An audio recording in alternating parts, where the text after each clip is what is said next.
बिस्मिल्लाहिर्रहमानिर्रहीम। मोहतरम बुज़ुर्गों, नौजवान साथियों, माओ बहनों, अस्सलाम वालेकुम वरहमतुल्लाहि वबरकातुहू। आज SIO students Islamic organisation of India Rajasthan zone की ओर से जो राजस्थान भर में लेक्चर सीरीज़ मुनक्किद की जा रही है बाउनवान टेरर फ्री इंडिया, आतंक मुक्त भारत, दहशतगर्दी से आज़ाद हिंदुस्तान, जो हिंदुस्तान के हर नागरिक का एक ख्वाब है, उस उन्वान को लेकर ये पूरी लेक्चर सीरीज़ आयोजित की जा रही है। इसी कड़ी में आज जयपुर में ये लेक्चर सीरीज़ शुरू होने वाली है। सबसे पहले मैं आज के हमारे इस लेक्चर की शुरुआत तिलावत कुरान से करने के लिए दावत दूंगा जनाब मौलाना मोहम्मद शहजाद कासमी साहब, रुकन जमात इस्लामी हिंद। आप आएँ और तिलावत कुरान से आज के इस लेक्चर का आगाज़ करें। अऊज़ु बिल्लाहि मिनश शैतानिर रजीम।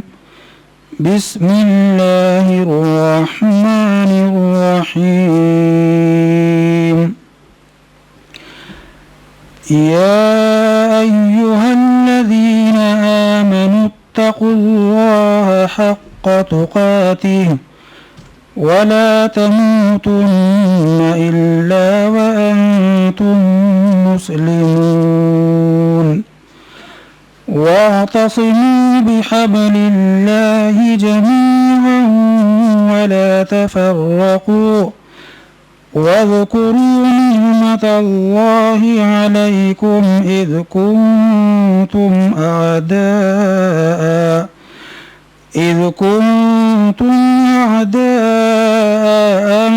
फअल्लफ़ बैन क़ुलूबिकुम फ़अस्बहतुम बिनिअमतिही इख़वाना वकुंतुम अला शफ़ा हुफ़रतिन मिनन्नार फ़अन्क़ज़कुम मिन्हा कज़ालिक युबय्यिनुल्लाहु लकुम आयातिही लअल्लकुम तहतदून।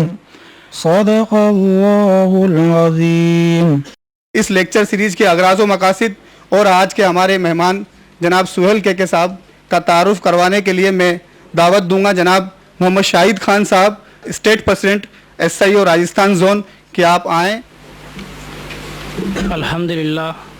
अल्हम्दुलिल्लाहि रब्बिल आलमीन वस्सलातु वस्सलामु अला रसूलिल अमीन व अला आलिहि व सहबिहि अजमईन, अम्मा बाद।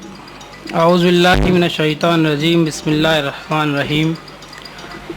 लक़द अरसलना रुसुलना बिल बय्यिनाति व अंज़लना माहुमुल किताबा वल मीज़ाना लियक़ूमन नासु बिल क़िस्त। सदक़ल्लाहुल अज़ीम। तमाम तारीफ़ें अल्लाह रब्बुल आलमीन के लिए जो हम सब का हकीकी रब है, जो इंसाफ के दिन का मालिक है। दुरूद सलाम तमाम अंबिया अलैहिस्सलाम पर, खुसूसन मोहसिन इंसानियत हज़रत मोहम्मद मुस्तफ़ा सल्लल्लाहु अलैहि वसल्लम पर। हमारे आज के प्रोग्राम के खुसूसी मेहमान काबिल एहतराम जनाब सुहेल के साहब, director Kiul foundation new Delhi. काबिल एहतराम जनाब इंजीनियर मोहम्मद सलीम साहब, जनरल सेक्रेटरी जमात इस्लामी हिंद।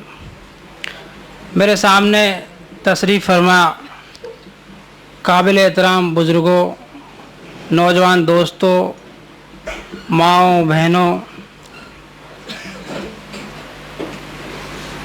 अस्सलामु अलैकुम वरहमतुल्लाहि वबरकातुहू। जैसा कि अभी आपके सामने ये बात कही गई कि इस प्रोग्राम को रखने के पीछे क्या मकासद हैं, क्या एम्स एंड ऑब्जेक्टिव्स हैं, उससे पहले मैं कुछ बात आपके सामने रख देना चाहता हूँ। आज जब हम दुनिया पर नज़र डालते हैं तो देखते हैं कि पूरी दुनिया में इंसानी हुकूक की पामाली बढ़ती हुई जा रही है। उसकी शक्ल चाहे कल्चरल फासिबात के रूप में हो या ऊंच नीच के रूप में हो या फिर दहशतगर्दी के रूप में हो। आज हम देखते हैं कि जिस तरह से आतंकवाद के नाम से, दहशतगर्दी के नाम से इस्लाम को और इस्लाम के मानने वालों को बदनाम किया जा रहा है, इस मुल्क को और समाज को तोड़ने की कोशिशें की जा रही हैं, बांटने की कोशिशें की जा रही हैं, इस मुल्क और समाज में नफ़रतें पैदा करने की कोशिशें की जा रही हैं, मुस्लिम समाज में खौफ और मायूसी का माहौल परवान चढ़ाया जा रहा है। ख़ास करके तलबा और नौजवानों में, छात्र और स्टूडेंट्स नौजवानों में ये जो माहौल है, मैं समझता हूँ ये कोई एक दो दिन की बात नहीं है या ये कोई अचानक पैदा हो गई, ऐसी कोई बात नहीं है। ये एक इंटरनेशनल प्लानिंग है, ये एक इंटरनेशनल साजिश है जिसके तहत ये काम अंजाम दिया जा रहा है। इस काम के पीछे जहां राजनीतिक पार्टियां अपना काम कर रही हैं, वहीं जांच एजेंसियां और मीडिया भी मीडिया की भूमिका पर, उसके किरदार पर सवाल खड़े हो रहे हैं। ऐसे में एसआईओ राजस्थान ने आवाम के सामने ये इस बात को लाना चाहा, इस बात को महसूस किया कि दहशतगर्दी क्या है और इस दहशतगर्दी की हकीकत क्या है और इस दहशतगर्दी के पीछे जो राजनीति हो रही है वो क्या है और खौफ और मायूसी का जो माहौल बनाया जा रहा है उसके पीछे जो सियासत हो रही है वो क्या है और इस दहशतगर्दी का हल क्या है, इंसानी हुकूक की पामाली क्यों हो रही है। इन सब का जवाब हमारे आज के मेहमान सुहेल के साहब आपके सामने पेश करेंगे। हम ये देखते हैं कि जब दहशतगर्दी के वाक़यात होते हैं तो एक ख़ास तबके को टारगेट किया जाता है और उस ख़ास तबके में भी उसके नौजवानों को, उसके छात्रों को टारगेट किया जाता है और उन छात्रों और नौजवानों को, वो छात्र और नौजवान होते हैं, कोई मेडिकल और इंजीनियरिंग के स्टूडेंट्स होते हैं और इस बुनियाद पर, इस शक की बुनियाद पर उनको उठाया जाता है पूछताछ के नाम पर और वो पूछताछ बरसों तक चलती है और फिर जो है वो ये बात कह के उनको छोड़ दिया जाता है कि तुम निर्दोष हो, तुम्हें बरी किया जाता है। एसआईओ जो ये प्रोग्राम कर रही है या इंसानी हुकूक की पामाली जब भी हुई है, समाज में नाइंसाफ़ी और अन्याय और जुल्म हुआ है, छात्रों और नौजवानों को परेशान किया गया है, तो एसआईओ हमेशा उनकी मददगार बनी है।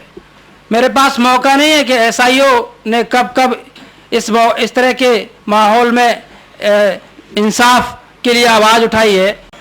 इन लेक्चर्स के ज़रिए से एसआईओ क्या चाहती है? एसआईओ ये चाहती है कि इंसानी हुकूक की पामाली का खात्मा हो, इंसाफ कायम हो, खौफ और मायूसी हौसलों में बदल जाए, नफ़रतों की जगह मोहब्बतें परवान चढ़ें, सरकारें अपनी जिम्मेदारी अदा करें, मीडिया और जांच एजेंसियां अपनी ईमानदारी दिखाएं, तलबा और नौजवानों में हौसलों और उम्मीदों की बहारें पैदा हों और उम्मत मुस्लिमा का आज के इस दौर में, इन हालात में क्या रोल होना चाहिए, क्या जिम्मेदारी होनी चाहिए, ख़ास करके तलबा और नौजवानों की। एसआईओ ने ये जो आवाज़ लगाई है, टेरर फ्री इंडिया, भय मुक्त भारत, ये मुहिम, ये लेक्चर सीरीज हमारी 25 अक्टूबर से 29 अक्टूबर तक तय की गई थी और इसका पहला दिन कोटा में रहा, उसके बाद 12 डिस्ट्रिक्ट में एक तहसील है मांगरोल, वहाँ रहा, सवाई माधोपुर, गंगापुर सिटी, सीकर, जोधपुर और अल्हम्दुलिल्लाह आज हम जयपुर में हैं। ये लेक्चर सीरीज सिर्फ हम लोग यहाँ ये बात कह के ख़त्म नहीं कर देना चाहते। इसको आपके सामने जब पेश किया जाएगा, जो बातें आपके सामने आएंगी, जो हकीकतें आपके सामने आएंगी, उनको आप, जो समाज के अंदर कन्फ्यूजन्स हैं, जो गलत फहमियाँ हैं, उन बातों को आप दूर करने की कोशिश करेंगे और एक अच्छा माहौल बनाने की कोशिश करेंगे। आखिर में मैं जो हमारे इस प्रोग्राम के खुसूसी मेहमान हैं उनका तारुफ आपके सामने पेश कर देना चाहता हूँ। सुहेल के साहब केरला से हैं। आप क्यूल फाउंडेशन न्यू दिल्ली के डायरेक्टर हैं। आप SIO student Islamic organisation of India के कुल हिंद सदर रहे हैं। आप फिल्म निर्माता हैं, आप ह्यूमन राइट एक्टिविस्ट हैं और आप जो दहशतगर्दी के जितने भी वाक़यात हुए हैं उन पर आपने भी रिसर्च किया है और आप अभी सैकड़ों तलबा को रिसर्च करा रहे हैं। आखिर में मैं इस उम्मीद साथ अपनी बात ख़त्म करूंगा कि जो बातें यहाँ आपके सामने आएंगी उनको आप ख़ुद भी गौर करेंगे और एक समाज में अच्छी फ़िज़ा बनाने की कोशिश करेंगे। अल्लाह ताला से दुआ है कि अल्लाह ताला हमारी मदद फरमाए। आमीन। वाखुदाना अल्हम्दुलिल्लाहि रब्बिल आलमीन। अब मैं हमारे आज के मेहमान जनाब सुहेल के साहब को आवाज़ देता हूं कि आप आएँ और आपका lecture terrorism in India myth and reality पर अपनी बातें रखें। अस्सलाम वालेकुम। अल्हम्दुलिल्लाह वल आक़िबतु लिल मुत्तक़ीन वला उद्वाना इल्ला अलल ज़ालिमीन। मोहतरम क़ीमा जमात इस्लामी हिंद इंजीनियर मोहम्मद सलीम साहब,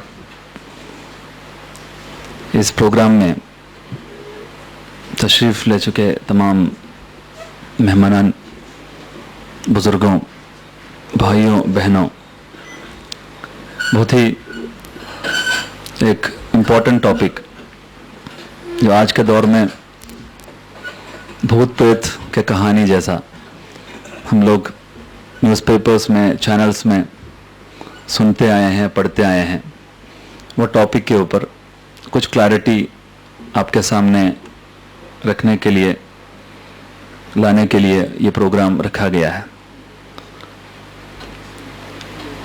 एज इंडियंस हम लोग बहुत खुशकिस्मत है क्योंकि दुनिया के largest religious, linguistic, ethnic diversity, एक ऐसा मुल्क जहाँ पर तकरीबन 400 ज़बान मौजूद है, 400 ज़बान मौजूद है। एक ऐसा मुल्क जहाँ पर 33,000 से ज़्यादा देवी देवताओं को पूजा करते हैं, इसलिए इतने ज़्यादा मज़ाहिब मौजूद है। और ऐसा एक कंट्री जहाँ पर 1400 से ज़्यादा एथनिसिटीज़ मौजूद है। 2011 के सेंसस के मुताबिक इतना ज़्यादा डाइवर्सिटीज़ दुनिया में कोई और मुल्क में आपको नहीं देख सकता।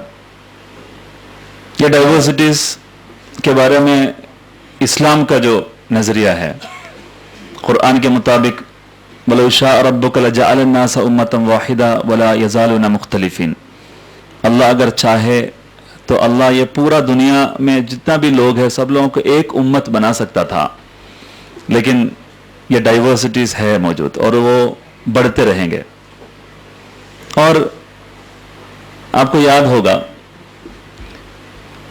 डिस्कवरी ऑफ इंडिया जो जवाहरलाल नेहरू की किताब है, उसमें उन्होंने एक वाक़या हमें सिखाते हैं जिसमें ये बोलते हैं कि India petrification of caste, caste के आधार पर रजवाड़ा और किंगशिप बन के आपस में लड़ाई करने वाला एक समाज था, इंडियन समाज।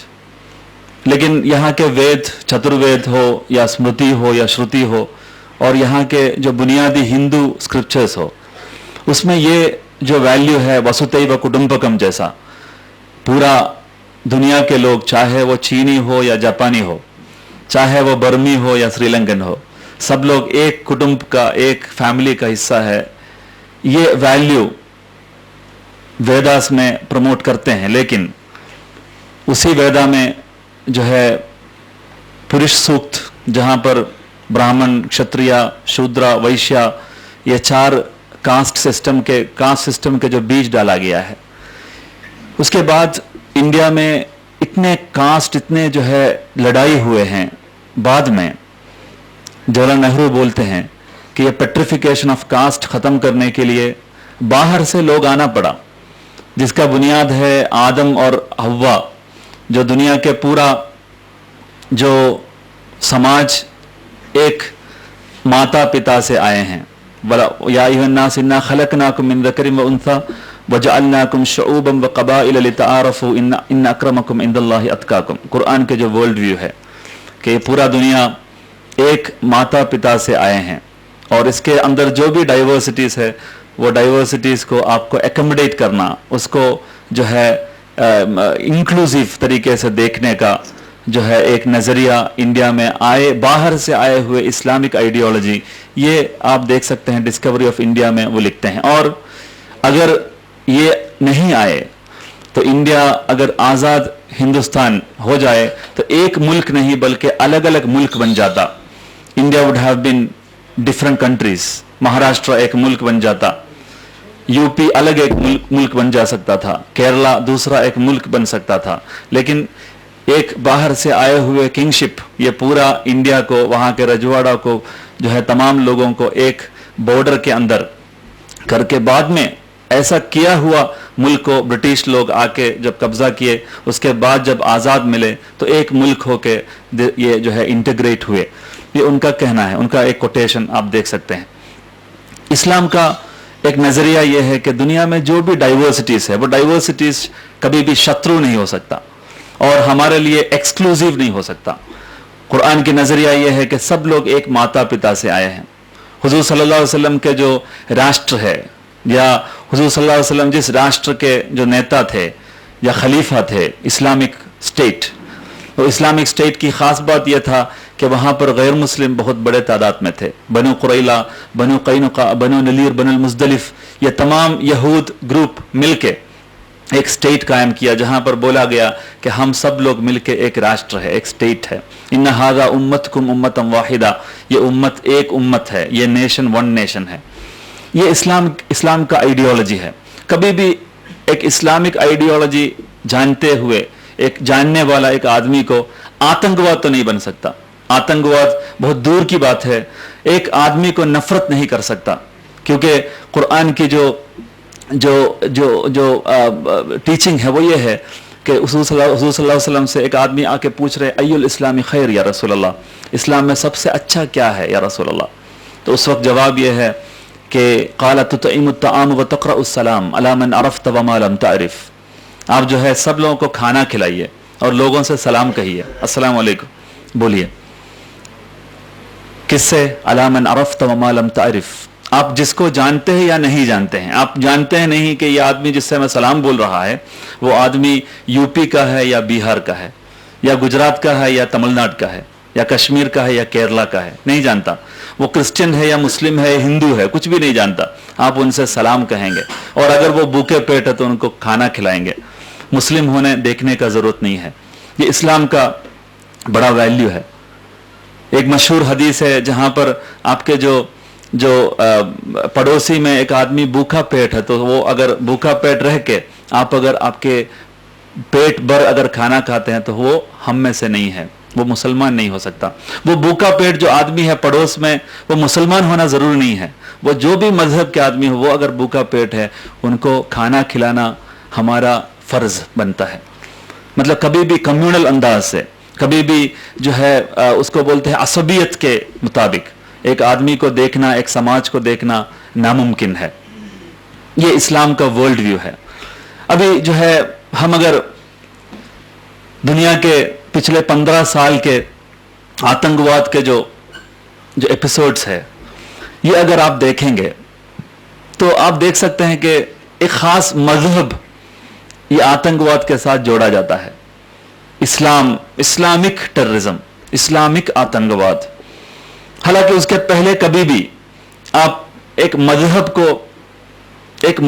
को एक बुरा चीज के साथ जोड़ते हुए आप नहीं देख सकता, या टेररिज्म के साथ जोड़ते हुए नहीं देख सकता। मिसाल के तौर पर इंडिया के सबसे बड़ा आतंकवादी हमला कौन सा है? कोई बोल सकते हैं? इंडिया के सबसे बड़ा आतंकवादी हमला, पार्लियामेंट अटैक 26/11, गुजरात में जो दंगा हुआ 2002 में। मैं बोल रहा हूं आजाद हिंदुस्तान में आप पहले से देखिएगा, महात्मा गांधी के, सवाई सिंह जी ने बताया, महात्मा गांधी के जो है हत्या, ये सबसे बड़ा जो है आतंकवादी हमला। किसी के जहन में वो नहीं आता। अगर आतंकवादी हमला है तो वो तो जो है दाढ़ी और टोपी जो लगा हुआ लोगों का फोटो अगर आया तो वो आतंकवादी हमला है, नहीं तो वो आतंकवादी हमला नहीं और कुछ है। लेकिन आप अगर मजहब को देखा जाए, जो है महात्मा गांधी को जो कत्ल किया वो आदमी कौन था? नाथुराम विनायक गोडसे था। और ये नाथुराम विनायक गोडसे का मजहब सब लोग जानते हैं, हिंदू मजहब है। और वो एक पेपर का, एक मैगजीन का एडिटर था, हिंदू राष्ट्र बोल के एक मैगजीन का एडिटर था। लेकिन उसके बावजूद भी कभी भी यहाँ के मीडिया, यहाँ के हिस्टोरियंस या यहाँ के मुसलमान भी, कोई भी, यहाँ के क्राइस्ट, यहाँ के क्रिश्चियंस, यहाँ के हिंदू, कोई भी मजहब के लोग हो, कोई भी मीडिया हो, कोई भी इंस्टीट्यूशन हो, वो हिंदू मजहबी आतंकवाद नहीं कहा है और कहना भी नहीं चाहिए। क्यों? क्योंकि वो हिंदू मजहब से कुछ लेना देना नहीं है। एक आदमी को कत्ल करने के लिए कभी भी हिंदू मजहब सिखाते नहीं है। इसलिए मजहब के साथ वो जो है जो आतंकवादी घटना है उसको कभी भी जोड़ा नहीं जा सकता। उसके बाद हमारे serving prime minister Indira Gandhi को कत्ल किया गया।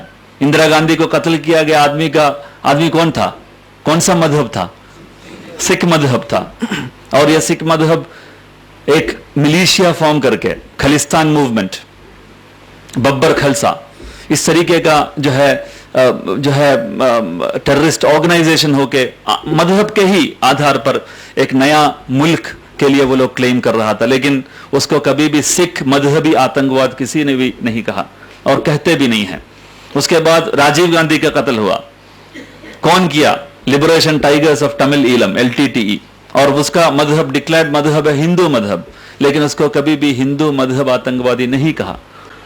हिटलर को एक मजहब था, लेकिन कभी भी हिटलर के मजहब के साथ हिटलर को जोड़ा नहीं गया। वर्ल्ड वॉर 1, वर्ल्ड वॉर 2 जो मिलियंस ऑफ लोगों का कत्ल का सबब बना, लेकिन कभी भी वो वर्ल्ड वॉर 1 और 2, चाहे वो क्रिश्चियन यूरोप उसका जो है डोमिनेटिंग फोर्स था, कभी भी Christian terrorist attack, state terrorism act बोल के उसको पहचाना नहीं गया। लेकिन आज 2001 से लेके जो वर्ल्ड ट्रेड सेंटर अटैक से लेके आप देख सकते हैं दुनिया में कहीं भी अगर एक मुस्लिम नाम अगर कोई जो है आतंकवादी हमले के पीछे अगर हो जाता, मतलब उसका एलिगेशन अगर आ जाता, उसका फेस अगर आ जाता, तो उसका नाम है इस्लामिक टेररिज्म। उसका नाम है इस्लामिक टेररिज्म। कैसे इस्लामिक टेररिज्म हो सकता है? गरम आइस हो सकता है? गरम आइस नहीं हो सकता ना, गरम आइस, या ठंडा आग नहीं हो सकता। अगर ये नहीं हो सकता तो इस्लामिक टेररिज्म कैसे हो सकता है? इस्लाम मतलब पीस है, टेररिज्म मतलब उसका ऑपोजिट है। कभी भी ये दो चीज एक साथ नहीं हो सकता। ये खुद एक पैराडॉक्स है, लेकिन वो इतना उसका जो है एक्सेप्टेबिलिटी है कि उसका लॉजिक्स के तहत कोई सोचने के लिए तैयार नहीं है। इसका लॉजिक्स कोई पूछिए मत। इस्लामिक टेररिज्म हम बोल रहे हैं, आप कबूल कीजिए। आप जानते हैं ये जो डिस्कोर्स जो शुरू हुआ वर्ल्ड ट्रेड सेंटर सितंबर 11, 2001 अटैक के बाद, और उसके बाद अफगानिस्तान को जो है एक पूरा मुल्क को तबाह कर दिया यूएस, हमारा सामने वो पूरा हिस्ट्री है। उसके बाद इराक को तबाह किए। पहले बोले कि उसामा बिन लादेन अफगानिस्तान के अंदर मौजूद है, फिर उसके बाद जो है वहां नहीं मिला तो अगला मुल्क, वहां उसामा बिन लादेन को फाइंड आउट करने के लिए नहीं था, वो जो है सिर्फ इसलिए था कि वहां पर weapons of mass destruction Afghanistan के पास, इराक के पास है, और सद्दाम हुसैन के पास जो है केमिकल एंड बायोलॉजिकल वेपन्स है। अगर 45 मिनट्स वो ऑर्डर डिक्लेयर करने के बाद 45 मिनट्स के अंदर वो कभी भी अमेरिका के खिलाफ हमला कर सकता है, इसलिए जो है उनको डिसार्म करना है। डिसार्म करने के लिए जॉर्ज बुश ने बोला एक प्रेस कॉन्फ्रेंस में कि जीसस क्राइस्ट मेरा सपना में आए, और मेरा सपने में आके बोला कि आप जो है इराक और वो पूरा जो है रीजन को आप लिबरेट कीजिए। तो जीसस क्राइस्ट उनके सपने में आए और उनसे बोले कि आप जो है इराक को लिबरेट कीजिए, वहां बम डालिए, लोगों को मारिए। ये प्रेस कॉन्फ्रेंस में बोला, और बोला this is going to take a while, कुछ दिन लगेगा ये ठीक करने के लिए। वो इलाका जो है पूरा ठीक, अभी हम देख रहे हैं पिछले 15 साल के अंदर कैसे ठीक हुआ। वहाँ जो है इस्लामिक स्टेट बोल के एक नया आतंकवादी ग्रुप बना, अबू बकर अल बगदादी हुआ, मिलियंस ऑफ लोग मरे। इसके पहले कभी भी ऐसा वायलेंस वहाँ नहीं था, और जो है नया जनरेशन, नया ब्रीड ऑफ वायलेंस वहाँ शुरू हुआ है। बुश ने कहा कि हम लिबरेट करने के लिए जा रहा है, लेकिन वो जो वर्ल्ड ट्रेड सेंटर अटैक, वो जो इराक वॉर के बाद उन्होंने बोला कि सॉरी, यहां पर कोई जो है वेपन्स ऑफ मास डिस्ट्रक्शन नहीं, हमारा गलती हो गया है, जो है जो भी हमने किया है वो सब गलत था। किसके, कितने लोगों को मारने के बाद, मिलियंस ऑफ लोगों को मारने के बाद। और उस वक्त मैं आपको एक छोटा वीडियो दिखाऊंगा जिसमें उस वक्त जो है chief of staff Colin Pavel United nation security council के सामने आके बोला, जो पूरा दुनिया के मुल्कों से आके बोला कि देखिए हमारा पास ऐसे एविडेंसेस मौजूद है कि इराक और सद्दाम हुसैन वहां पर मोबाइल जो है केमिकल मैन्युफैक्चरिंग यूनिट, बड़े बड़े जो है लॉरी के अंदर वो अंदर से केमिकल प्रोसेसिंग करते हैं, ऐसा वेपन्स वो डेवलप कर रहा है।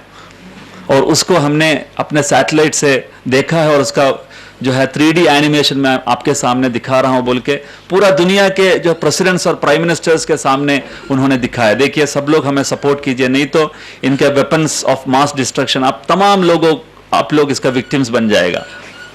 और उन्होंने एक छोटा जो है बॉटल, एक होमियो बॉटल जैसा एक छोटा बॉटल दिखा के बोला, इतना एंथ्रैक्स का पाउडर अगर होता तो पूरा दुनिया के लोगों को सद्दाम हुसैन खत्म कर सकता है, उनके पास एंथ्रैक्स पाउडर मौजूद है। और उन्होंने सब लोगों को बताया कि we are going for war in Iraq, हमारा पास आइए। लेकिन जब British government, house of commons, वहां के पार्लियामेंट ने जब इंक्वायर किया क्या था, उन्होंने कैसे हमें बेवकूफ बनाया, WMD कहां था, WMD के बारे में उनका प्रचार का हकीकत क्या है, उसके बारे में उन्होंने एक कमीशन बिठाया, the decision to go to war in Iraq. एक पूरा डॉक्यूमेंट आप अगर मेरे तकरीर के दौरान कहीं सारे जो है फैक्ट्स एंड फिगर्स बोलूंगा, वो अगर आप पढ़ना चाहते हैं तो आप जो है उसको लिख करके बाद में रेफर कर सकते हैं। The decision to go to war in Iraq, आप डॉक्यूमेंट देख सकते हैं जिसमें पार्लियामेंट, ब्रिटिश पार्लियामेंट ने यह बताया कि बेसिकली हमें बेवकूफ बनाया है यूएस ने। उन्होंने वहां पर एक खत पढ़ा, एक खत जिसमें बताया गया यह सद्दाम हुसैन के डिफेंस मिनिस्टर ने सद्दाम हुसैन को लिखा है, जो खत फ्राइडे डॉसियर्स के नाम पे मशहूर है, फ्राइडे डॉसियर्स। उसमें लिखा है कैसे जो है वेपन्स ऑफ मास डिस्ट्रक्शन बनाना है, ये वो खत में लिखा है, और वो खत ये है बोल के लोगों के सामने दिखाया। लेकिन उसके बारे में जब ब्रिटिश पार्लियामेंट युद्ध के बाद, वॉर के बाद जब इंक्वायर किया, पता चला वो असल में सद्दाम हुसैन के कोई मिनिस्टर ने लिखा नहीं है। बेसिकली वहां पर अल मराशी बोल के एक लड़का था, एक PhD लड़का था जो केमिस्ट्री में PhD कर रहे थे। उन्होंने एक एक आर्टिकल लिखा, वो आर्टिकल वहां के अलमेरिया MERIA बोल के एक साइंस मैगजीन में छपके आया है, ऑलरेडी छपके आया है। और वो प्रिंटेड मैगजीन का आर्टिकल है, उसमें से अल मराशी का नाम हटा के वो जो टेक्स्ट है वो एक मुल्क का टेक्स्ट है बोल के यूनाइटेड नेशन सिक्योरिटी काउंसिल के सामने पेश किया। कॉन्कॉक्टेड डॉक्यूमेंट, फैब्रिकेटेड डॉक्यूमेंट दिखाया। और वो रिपोर्ट में ये बोलते हैं कि we were foolish enough that we never even searched for the document in Google में अगर जाके वो सर्च करता तो अल मराशी के वो आर्टिकल अल मराशी के नाम से ही आ जाता। इतना ज्यादा मुल्क वहां बैठा हुआ यूनाइटेड नेशन सिक्योरिटी काउंसिल में, एक भी आदमी वो गूगल करके नहीं देखा कि क्या ये जो यूएस पेश कर रहा है वो वाकई वो डॉक्यूमेंट है कि नहीं है। लेकिन बाद में पता चला यूके ने अपने, वो तो जो है एक पब्लिक डॉक्यूमेंट है अभी, कि उसमें एक इराकी लिखने के वजह से बहुत सारे ग्रामेटिकल मिस्टेक्स था, वो सब उसके अंदर मौजूद था, वो भी किसी ने देखा नहीं।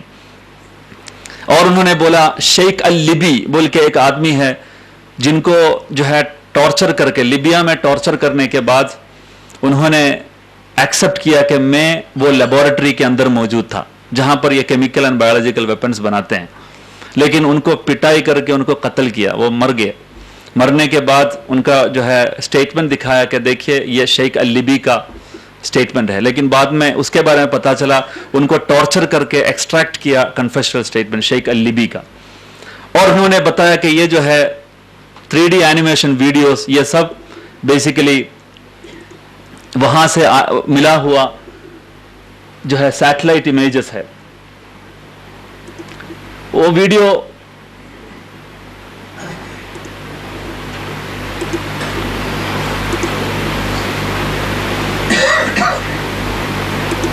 असल में ये एक पावर पॉइंट प्रेजेंटेशन था, लेकिन करप्ट होने की वजह से वो पावर पॉइंट प्रेजेंटेशन के सपोर्टिंग मटेरियल्स में आपको ब्रेक करके दिखाना पड़ रहा है। वो असल में एक पीपीटी प्रेजेंटेशन था।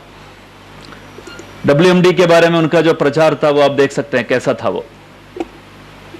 To the United States, There's dozens of ballistic missiles. It has sponsored and sheltered terrorists. paying suicide Chemical bombers. weapons are equally chosen. Biological weapons, including anthrax and botulism toxins. Biological and chemical agent to kill millions of people. Chemical weapons, including VX and sarin, mustard gas. To a massive and sudden horror. Massive death and destruction. Death on a massive scale. The danger to our country is grave.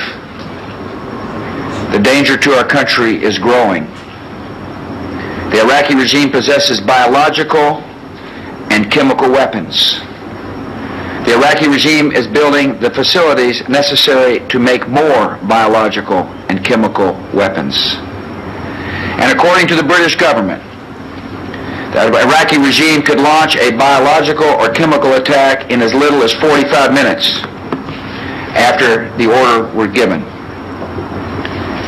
The regime has long-standing and continuing ties to terrorist organizations, and there are Al-Qaeda terrorists inside Iraq.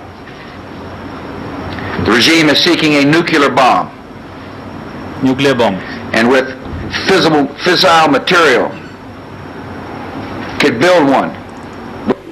उनके पास nuclear bomb है, लेकिन उसके बाद जो Washington post में जो front cover page आया कि उप्स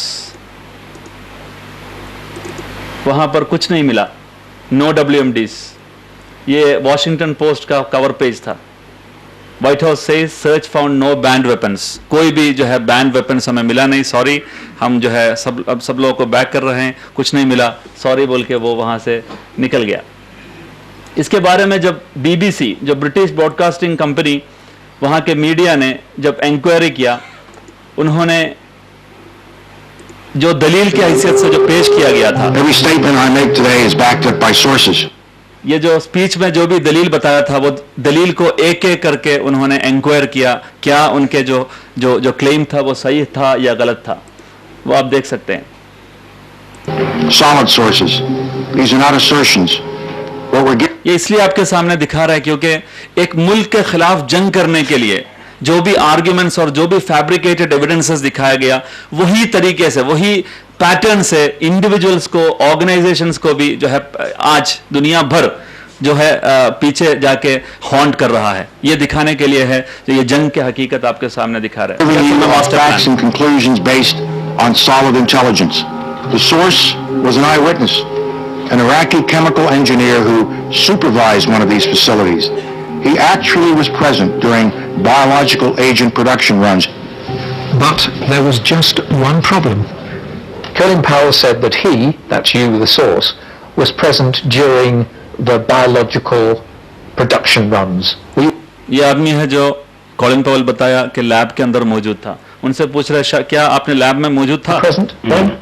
मैं नहीं मौजूद He was था। also at the site when an accident occurred in 1998. 12 technicians died from exposure to biological agents. Were you present on site? No. When an accident occurred? No. We have first-hand descriptions of biological weapons factories on wheels and on rails. The trucks and train cars are easily moved and are designed to evade detection by inspectors. You say you ये जो animation है वो दिखाया गया था United nation security council में। provided diagrams of the mobile biological trucks. Yes. You were making that up. Yes. And also you constructed a model of these trucks. Again, you made that up. Yes. उसने None of मैंने it was झूठ true. बनाया था, ऐसा कुछ नहीं था All मुझे, of it was lies, yes. सब झूठ था। The administration wasn't happy with the look of Curveball's sketch diagram. Curveball जो पहले बनाया था डायग्राम, उससे वो जो है खुश नहीं था, तो उन्होंने दूसरा एक एनिमेशन बनाने वाला एनिमेटर के पास गया, बोले कि अच्छा तरीके से इसको बना के दीजिए। उनके पास जा रहे हैं। Colin Powell's chief of staff was called on to make them more presentable. Blame me. इन्होंने Blame बनाया me. था। I brought the White House team in to do the graphics. It was his evidence that supported that contention by the Secretary and by the U.S. intelligence community that Iraq had mobile biological weapons labs. The problem is that the administration believed what it wanted to believe, didn't it? Absolutely. The intelligence was being worked to fit around the policy.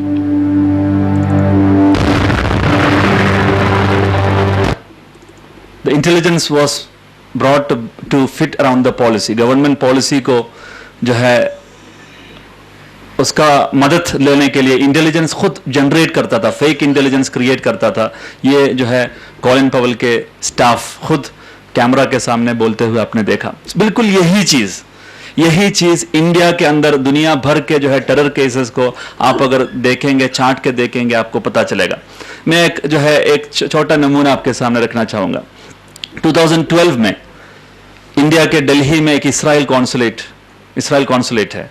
वहां के एक जो है staff अपने बेटे को school छोड़ने के लिए गया, इनोवा कार, वो कॉन्सुलेट के इनोवा कार में अपने स्कूल छोड़ के वो गाड़ी में चढ़ने के पहले वो गाड़ी के पीछे से एक छोटा ब्लास्ट हुआ और उस वक्त फौरन कोई मरा नहीं, कोई इंजर्ड नहीं, लेकिन एक धमाका हुआ।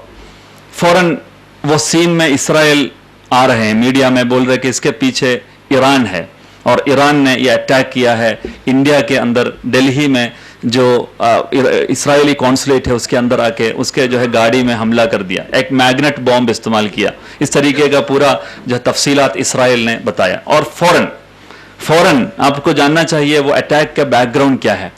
अटैक जो हो रहा है उसके एक हफ्ते पहले अमेरिका और इसराइल ने इंडियन पार्लियामेंट से, इंडियन गवर्नमेंट से ये बोला कि आप ईरानियन ऑयल और नेचुरल गैस के ऊपर सैंक्शन लगाइए, सैंक्शन इंपोज कीजिए।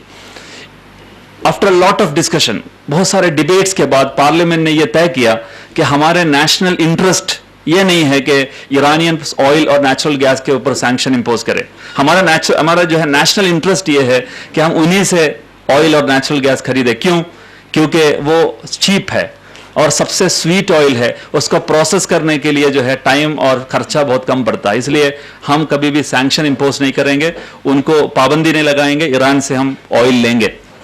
लेकिन वो जब डिसीजन आया, वो डिसीजन के फौरन बाद एक अटैक हो रहा है और वो अटैक के नेक्स्ट डे इंडिया के कैबिनेट ये डिसीजन ले रहे हैं कि we impose 30% sanction on Iranian oil and natural gas. वो जो छोटा 2000 रुपए का एक छोटा वो जो धमाका हुआ था उसका जो इम्पैक्ट था वो छोटा इम्पैक्ट था, सिर्फ 2000 रुपए का खर्चा पड़ता उतना इम्पैक्ट वाला एक ब्लास्ट को। लेकिन उसका जो इकोनॉमिक इम्पैक्ट था वो आप जैसे समझते हैं ये छोटा जो है ब्लास्ट होता है, कुछ लोगों को अरेस्ट होता है, नहीं, उसके पीछे बड़ा इकोनॉमिक इम्पैक्ट होता है। जैसा इराक वॉर में हुआ, जैसा अफगानिस्तान वॉर में हुआ, या दिल्ली में एक छोटा ब्लास्ट में उसका इम्पैक्ट क्या है मालूम है? उसका फौरन बाद कैबिनेट डिसाइड किया कि हम ईरानियन ऑयल पर सैंक्शन कर रहा है और एक महीने बाद वीरप्पा मोइली जो पेट्रोलियम मिनिस्टर है वो प्रेस कॉन्फ्रेंस के सामने ये ऐलान करते हैं कि due to this sanction India के लिए 8.3 बिलियन रुपीस का लॉस है। कितना? 8.3 बिलियन रुपीस इंडिया को लॉस है। क्यों?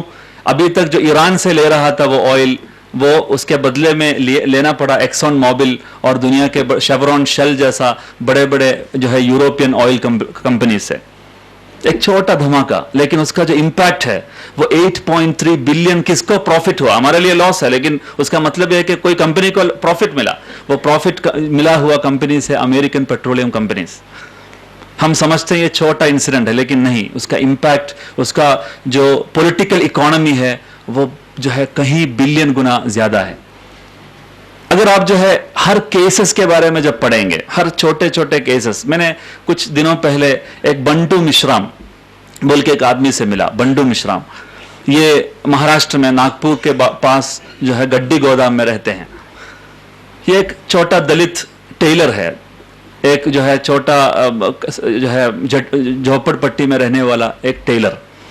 उनके ऊपर आतंकवाद के, माओइज्म का, नक्सलिज्म का आरोप लगा के पुलिस ने पकड़ के लेके गया और महाराष्ट्र पुलिस ने यह बताया कि ये आदमी नक्सलाइट है और ये इनका नाम भानु है। क्या है? भानु। इसका नाम भानु है। उनको पिटाई किया 1 हफ्ता बराबर। उनसे बोला कि आप ये कबूल करो आप भानु है। बोला मैं भानु नहीं हूं, मैं बंडू हूं। नहीं, आप भानु है, कबूल कीजिए। ये ऐसा है कि एक जो है सड़क में एक हाथी खड़ा है और वह हाथी वहां खड़ा होते वक्त जो है एक भैंस भाग के आ रहा है, भैंस। तो उस वक्त भैंस से पूछा हाथी कि क्यों भाग रहा है? बोले कि पुलिस गाय को पकड़ रहा है इसलिए मैं भाग रहा हूं। आप क्यों भाग रहा है? गाय को पकड़ रहा है ना, आप तो भैंस है। बोला नहीं, अगर मुझे पकड़ा तो मैं गाय नहीं हूं, मैं भैंस हूं, साबित करने के लिए 15 साल लगेगा, इसलिए मैं भाग रहा हूं। हाँ, ये सुन के जो है हाथी भी भागना शुरू किया, क्योंकि हाथी को 30 साल लगेगा वो जो है साबित करने के लिए। यह है हमारा क्रिमिनल जस्टिस सिस्टम की हाल। ये बंडू मिश्राम को पिटाई करके बाद में बोले मैं कबूल नहीं कर रहा हूं। बोले कि इसमें साइन कीजिए। एक ब्लैंक पेपर में साइन कराया, दस्तखत किया 5 पेपर में जिसमें स्टैम्प वगैरह लगा हुआ है। और उनके बड़ा स्टोरी है, आप जो है तहलका में अगर देखते हैं तो इनका स्टोरी मिलेगा। बंडू मिश्राम आप गूगल में सर्च कीजिए। और उसमें कोर्ट में जब दाखिल किया, उनका डिफेंस लॉयर था एडवोकेट सुरेंद्र गडलिंग। 2 विटनेस लेके आया। एक विटनेस जो है विटनेस बॉक्स पे आके बोला कि मैं इनके साथ 15 जो है साल काम किया था नक्सलाइट मूवमेंट में, और मैं जानता हूं ये भानु है और ये नक्सलिज्म का पूरा लीडर है जो विनोद है, अलग अलग एलियास नाम है, वो सब यही है, भानु यही है। और सुरेंद्र गडलिंग ने उनसे पूछा अच्छा ये भानु है, आप इनके साथ काम किया था? बोला हाँ, हम इनके साथ कितने साल काम किया था? मैं 15 साल काम किया था। अच्छा, तो आपने भी जो है लोगों का गला काटा होगा, आपने भी लोगों का हाथ पैर काटा होगा, आप भी माओइस्ट है? तो वो जो अनएक्सपेक्टेड सवाल से बोला कि हाँ मैंने काटा था। उनको मालूम नहीं था क्या बोलना है। बोला हाँ मैंने काटा था। अच्छा ठीक है। तो जज से बोला प्लीज नोट, ये जो है सामने जो विटनेस है वो कातिल है। और उनसे पूछा कि आपको ये बोलने के लिए पुलिस ने कितना पैसा दिया था?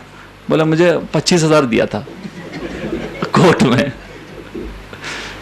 तो अच्छा आपने यहाँ कैसे आया, कोर्ट कैसे आया? बोले कि मैं जो है पुलिस के गाड़ी में आया था, पुलिस ने ही लेके आया था उनको। तो आपको कहाँ ठहरा था? मुझे जो है गेस्ट रूम में ठहराया था पुलिस ने। अच्छा ठीक है। कोर्ट ने बोला चलिए उनको लेके जाइए बाहर, वो विटनेस नहीं है, विटनेस ब्रेक हो गया, कोलैप्स हो गया। अगला आदमी आया, एक लेडी। उनसे पूछा, मैं इसलिए बोल रहा हूँ कैसे बुनियाद पर जो है केसेस बनाते हैं ये समझने के लिए। एक लेडी को लेके आए। वो लेडी जो है बोले मैं इनको देखा था। कैसे देखा था? मैंने इनको देखा था एक बड़ा AK-47 लेके ये बस स्टॉप में, गड्डी गोदाम बस स्टॉप में बस को इंतजार कर रहे हैं। कौन? भानु, बंडू नहीं, भानु। ये जो है AK-47 लेके बस के लिए इंतजार कर रहा था। तो मैंने देखा ये क्या है, और भानु यहाँ खड़ा है, क्योंकि मैं भी भानु के साथ काम किया था, मैं भी जो है नक्सल मूवमेंट में था।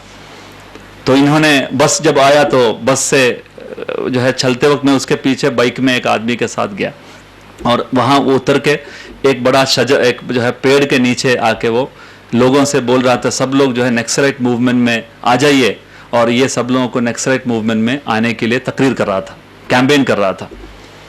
ये है उनका बयान। उनसे पूछा कि आपको कितना मिला पुलिस से? मतलब मुझे 15,000 रुपये मिला।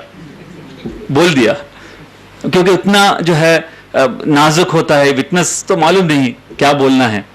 उनसे बोला कि आप ये बोल दीजिए, लेकिन काउंटर क्वेश्चन के लिए जब क्रॉस वेरिफिकेशन होगा तो उस वक्त क्या बोलना उनको मालूम नहीं है। ये सिर्फ बंडू मिश्राम का हाल नहीं है। बंडू मिश्राम एक गैर मुस्लिम है बाय द वे। आप ये मत समझना कि ये जो इश्यूज हो रहा है सिर्फ मुसलमान के ऊपर हो रहा है, नहीं। ये असल में जो इश्यू है, एक तरफ दुनिया के सबसे बड़ा कॉरपोरेशन है, दूसरे तरफ दुनिया के तमाम अवाम है, वो चाहे मुसलमान हो, चाहे हिंदू हो, चाहे क्रिश्चियन हो, चाहे जो है लेफ्ट हो या राइट हो या सेंटर राइट हो, सेंटर लेफ्ट हो, अगर कॉरपोरेशंस के मुताबिक आप नहीं चलने के लिए तैयार है तो फिर आपके ऊपर ये जो है नियम लागू किया जाएगा और आपको अंदर डाला दिया जाएगा। आपको मालूम है कुडमकुलम जो है एक एटॉमिक पावर प्लांट है तमिलनाडु में, वहां पर वो बोले कि हमारा जो घर है, हमारा जो मकान है, इसको खाली करवाया जा रहा है और हमारे लिए कॉम्पेंसेशन नहीं है, और ये जब आएगा ये पूरा तमिलनाडु और ये पूरा इलाका जो है पोल्यूटेड हो जाएगा, हमारे लिए अच्छा पानी, अच्छा जो है घर और अच्छा रिहाइश, अच्छा एयर ब्रीथ करने के लिए नहीं मिलेगा। 7,000 लोग जो है वहां पर एक बड़ा टेंट बना के धरना में बैठे। वो तमाम लोगों को 7,000 लोगों के खिलाफ आईपीसी के जो वॉर अगेंस्ट द स्टेट है, जो सेडिशन का जो आतंकवाद के खिलाफ जो डाला जाता है, ये केस उनके ऊपर डाल दिया। कितने लोगों के ऊपर? 7,000 लोगों के ऊपर। उसमें तमाम धर्म के लोग मौजूद था, सिर्फ मुसलमान नहीं था, तमाम धर्म के लोग उसमें अंदर मौजूद था। धर्म नहीं है मसला। और पोस्को, उड़ीसा में पोस्को केमिकल प्लांट है, उसके खिलाफ कहीं लोग, हजारों के तादाद में लोग इकट्ठा होकर उसके खिलाफ काम किया, सेडिशन केस उसके ऊपर डाला गया। डॉक्टर विनायक सेन आप जानते हैं झारखंड में लोगों का जो है बुनियादी नीड्स को फुलफिल करने के लिए काम कर रहा था, लेकिन उनको डाला गया सेडिशन लॉ